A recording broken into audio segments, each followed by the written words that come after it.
Chapter 17, What the Clocks Say. At Satterfield Elementary, you can't go any higher than 5th grade, so 5th graders rule the school. When other students look at you, most of what they see is bigger and better. You know more, you eat more, you draw more, you sing better, you throw farther and run faster. You go to the head of the line, you drink longest at the water fountains, you even talk louder and laugh louder. If you had made it through the first 4 grades, 5th grade is your reward, the payoff. And it comes in ways that aren't even visible. It comes as a feeling whenever you are in the presence of kids from the lower grades. A feeling, even though nobody says it, that you are the most important. 5th grade is a great time to be alive. All of this greets Zinkoff when he returns to school, and he loves it. He loves being a 5th grader. Something else is there too. It has been growing through the summer after taking root in the yellow dust of the playground. It has invaded the school building and multiplied abundantly. As Zinkoff's classmates return in September, many of them pick it up along with their new pencils and other school supplies. It is the word. It is Zinkoff's new name. It is not in the roll books. Rarely does anyone say his new name to his face, but it is often said behind a giggle or a cough. It comes from here, from there. Zinkoff sometimes senses someone being called, but the sound of it is not the sound of his name as he knows it, so he does not turn. And then, one day, for no good reason, hearing the name, he does turn. But no one is looking at him, so he thinks he must be mistaken. And the voices continue, and again he turns, and again. But no one is ever looking. No one ever seems to have spoken. It is as if the voices are coming from the walls and the clocks and the lights in the ceiling. Loser. The discovery and renaming of Zinkoff is a great convenience to the student body. Zinkoff has been tagged and bagged, and now virtually everything he does can be dumped into the same sack. His sloppy handwriting, the artwork, his hapless fluting, his mediocre grades, his clumsiness, his birthmark, everything is seen as an extension of his performance of field day. Everything is seen as a matter of losing. It is as if he loses 100 races every day. But, except for the voices of the clocks, Zinkoff is unaware of all of this. He is too busy thinking about himself to notice what others are thinking. He is busy growing up. He is busy growing out. By the 5th grade, Zinkoff has grown out of a whole flock of beliefs. The Easter Bunny, Tooth Fairy, Rabbit's Feet, Talking Dinosaurs, the Man in the Moon, unicorns, gremlins, dragons, sidewalk cracks. Though he is still scared stiff of the dark in the cellar, he no longer believes in the furnace monster. Beliefs are just flying off him. Thus, unweighted, he can feel himself growing taller. He no longer wears paper stars on his shirts, though he does continue to accept congratulations.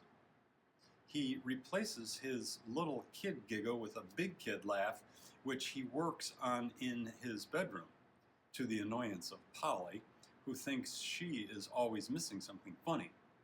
He no longer yells, "Yahoo!"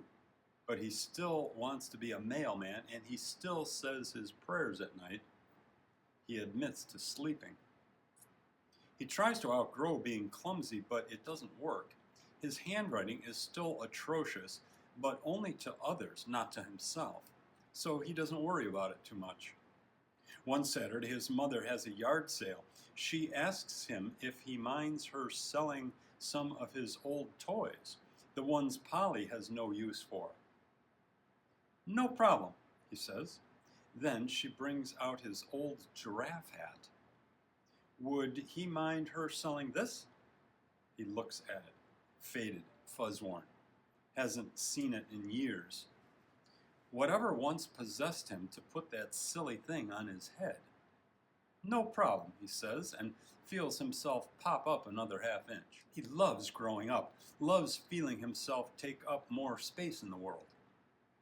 He is allowed to go farther from home now.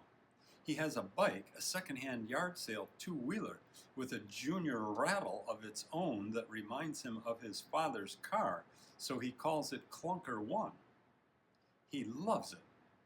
He's allowed to ride it almost anywhere in town as long as he stays on the sidewalk and walks it across streets. Sometimes he obeys, sometimes not. His favorite place to go is the 900 block of Willow Street, where he delivered the mail on Take Zinkoff to Work Day when he was 7. The waiting man is still there at the window, staring up the street, his hair longer about the ears, missing more on the top. One thing Zinkoff has definitely not outgrown is thinking about the waiting man.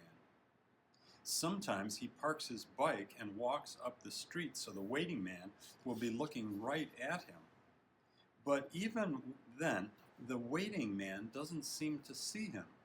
Sometimes he stands under the window hoping the waiting man will turn his head, at least that, but he never does.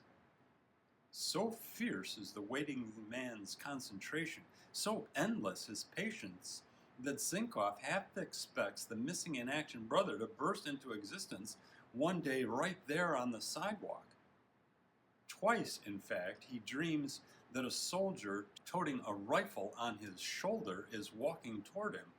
The longer the soldier does not really appear, the worse Zinkoff feels for the brother in the window. He cannot believe the world will allow such waiting and waiting to go unrewarded. For several excited days, he has an idea. He will dress himself in camouflage pants and shirt, pull on some boots and find an old rifle or BB gun somewhere, and go walking up Willow Street, just to give the man a moment or two of happiness. But he soon realizes that would be cruel, and he ditches the whole idea. Sometimes, as he pedals up the 900 block, the lady with the walker is there on her top step. Whenever she spots him, she calls, "Mailman, oh mailman." After a while, he always makes sure he has a letter for her, a little note that says, "Hi, how are you?" Or, "I hope you are feeling well." He's older now, so his letters don't have to be nonsense. And now there is someone new, a little girl. Her brown hair is always gathered in a puppy tail with a yellow band. Apparently, she has only recently learned to walk. Gathered in a puppy tail? I wonder what that is. I mean, I know what a ponytail is. A puppy tail?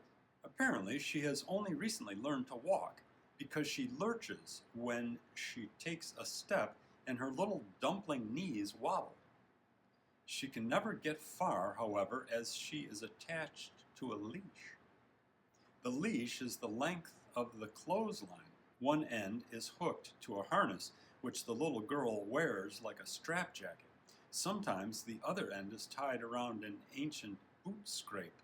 Sometimes it's in the hand of the little girl's mother, who, in warm weather, sits on the front steps reading a book. "I never saw a person on a leash," Zinkoff says one day, curiosity drawing him and his bike to the curb. He's thinking how he would have hated a leash. The mother looks up from her book and gives him a fine smile. "I never did either," she says. "I lived on a farm and all my mother had to worry about was me getting run over by a chicken." Zinkoff laughs. "Does she like it?" The mother looks at her daughter. "I don't think she likes it or dislikes it. Yet anyways, as far as she's concerned, this is just the way life is.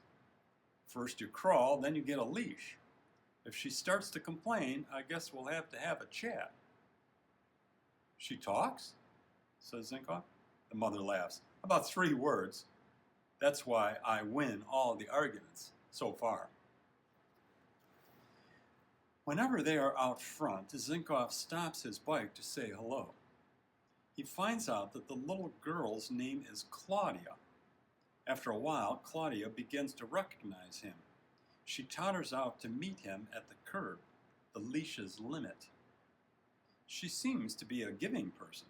She always reaches down into the gutter and picks up something, a pebble, discarded chewing gum, and holds it out to him. It's always dirty. Her mother always scolds her, and Zinkoff, not wanting to be ungrateful, always says a formal thank you to Claudia and pockets the gift.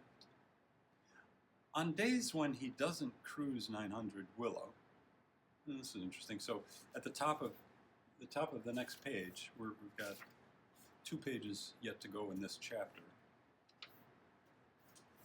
There's 3 stars. I don't know what that means. Let's see if we can find out by reading this.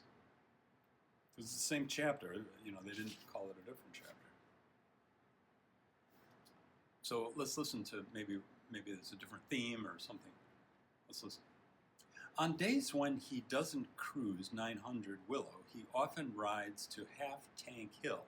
Half Tank Hill is in the park, and the best part of it is a grassy, evenly stepped slope that commands, "Come down me." And they do.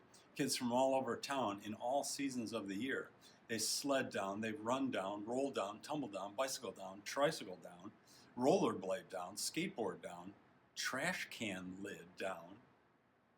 Early in his life, when Zinkoff raced cars along the sidewalk, he had believed himself to be the fastest kid in the world.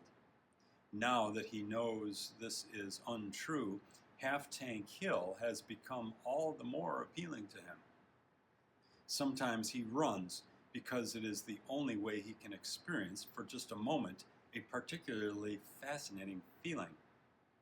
Halfway down the hill, he can feel himself losing control. His legs cannot keep up with his speed. He feels as if he is coming apart, running out of himself, leaving himself behind. Sometimes he bikes it. He aims the front tire over the grassy crest and down he goes. And for those few seconds, nothing can convince him that he is not the fastest thing in the universe. And even though he's too big now to yell Yahoo, he yells it anyways. Yahoo! And rediscovers every time that no one is slow on Half Tank Hill, and there are no clocks.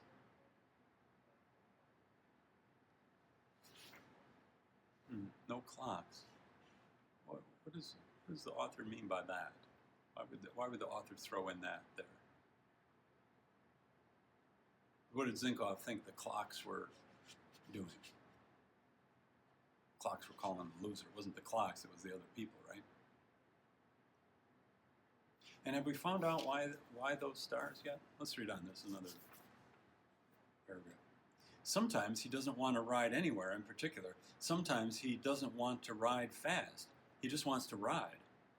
That's when he aims Clunker 1 for the alleys, where cats and little kids roam but no cars.